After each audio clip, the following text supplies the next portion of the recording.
It is the Dallas Cowboys owner and general manager, Jerry Jones. Good morning, sir. Hey, good morning, guys, and good to be on with you. Well, we are very excited to have you on the show. As always, we were just discussing the year voidable extension for DeMarcus Lawrence, and we had talked previously about Zach Martin. Can you walk us through the logistics of how this helps the salary cap this year and then maybe next year?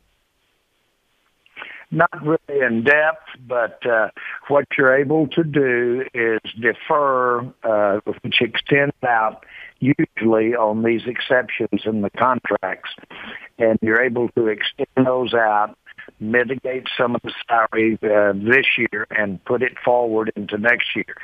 Anytime you extend contracts, you are loading it up for years to come. And the idea being that you're loading it up in years that you'll better be able to handle the cap. So it's kind of like pushing a credit card bill down the road. It does alleviate this year's room, but makes it tougher for next year. Those are dicey times because we know that we very easily will have a diminished salary cap in years to come. Now, obviously, Cowboys fan base sometimes likes to run wild, and they start to speculate that means you could be looking to sign someone this year. Would you say that is probably not the intention of this move? No, I wouldn't say anything. I'm saying that we just have an overall plan to keep a certain amount of space available to us. We lose nothing by going ahead and exercising that option, and one doesn't mean anything at all. Jerry, NFL season officially kicked off last night, and I know this weekend is going to be a huge weekend for the NFL. I wanted to get your thoughts on the way the Chiefs and Texans handled the pregame presentation last night and how things went. Well, I think you saw a great example of where the two teams got coordinated with something they wanted to do on the field. 4 years ago, we did, or 3 seasons ago, 4 seasons ago, we made a coordinated effort with the Cardinals front when we were there in Arizona. But their two teams got together. They basically, one decided to stay in during those that pregame ceremonies. The other decided to come out, had a player meal, as we all saw. So just coordinated, that's the way the league is handling it. The league does not necessarily have it's questionable whether or not they even not attempt to coordinate the team throughout the league, but whether or not they even have authority to do so. So, Jerry, I'm excited about Sunday and the Dallas Cowboys. One thing that I am concerned about is the offensive line for Sunday because of the health. And how are you feeling about this offensive line for Sunday night? Well, I feel that we are very the very nature of and depth that we have in our offensive line gives us a lot of flexibility. We have a lot of position flex in our different players. And so we have the ability to make up for Collins not being in there. Now, he's an outstanding player, and so you do miss him. On the other hand, we've got some other very outstanding players that we have in our veteran players. But more importantly, we've got some depth here that we've developed that you'll see out there Sunday. Are you able to, or can you tell us any more about what Lyle Collins has been struggling with, whether it's injury or conditioning or anything like that? Well, I think you've covered it. His initial challenge was conditioning as he got ready to go, and then developed a couple of other things. But again, we're just playing that by ear and seeing how he is evolving. He certainly, as you are well aware, he won't be there for the first 2 or 3 games at this juncture. Now, we're only a couple days away from y'all's season opener. I know you've been through this plenty of times before. I'm curious, what do you get? Are you more excited, nervous, combination of all those things? Like, how do you feel going into each year's season opener? well, this one in particular, because I think that as a league and certainly as a team, we have been dealing with a lot of challenges. You're going to hear that over and over again. I'm just elated that we're sitting here having our walkthrough this morning, which means it is close to be be at the kickoff, and then to be opening this game at that brand new stadium in Los Angeles is surreal. That stadium is going to be a cornerstone for sports for ever. And the fact that we're opening it up, we have a great legacy with how this has evolved, and to be the first team to get to play in it against the Rams is an honor and just exciting. Of course, we want to get that first win in it, and the Rams have got a lot to say about that too. But it's an exciting time. I really am pleased that we've evolved, and I keep using that word, but this thing seems like that word is more appropriate because every day we're looking at how we're doing with the COVID, how we're doing with the normal challenge of putting a team together. And this is exciting. I was excited more so than normal last night to see those Houston team play Kansas City, get that game in, and it was a real exciting time. Got a couple of good teams right there that are going to be really fun to watch this year. In terms of, since you talked about how exciting and challenging and unique this year has been, what is the team looking for? What is the league looking for? What are you looking for after this first game to make sure that y'all are on the right track in terms of the players staying safe and everything like that with Corona? Well, I think that the fact that under our protocols, then you feel so good about the safety of the players that are there on the field.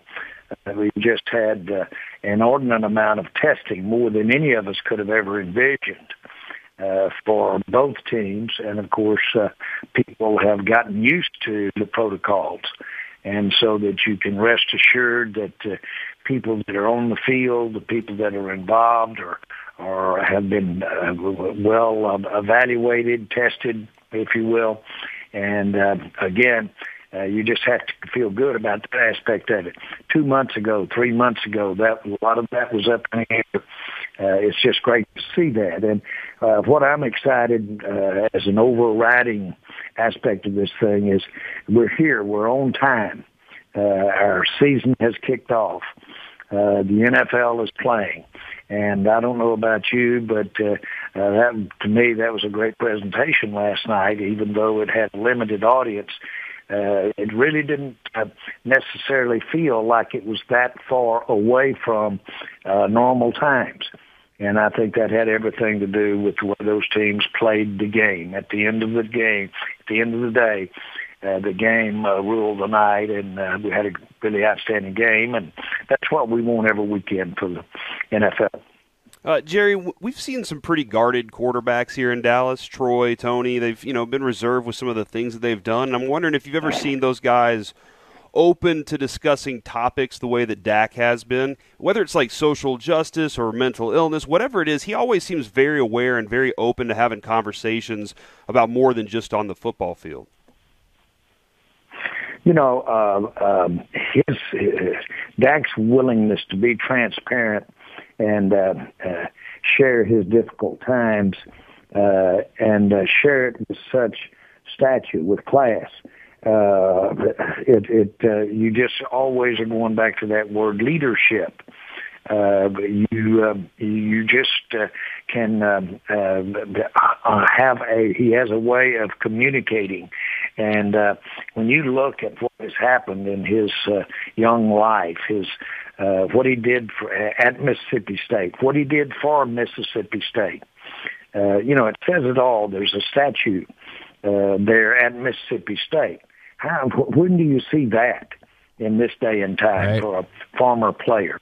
The way he's endured, frankly, his the way he grew up, and just the way that he shared that with all of us. The death of his mother, which is for his age, is so really hard, but to understand. But the way he handles it has such sensitivity.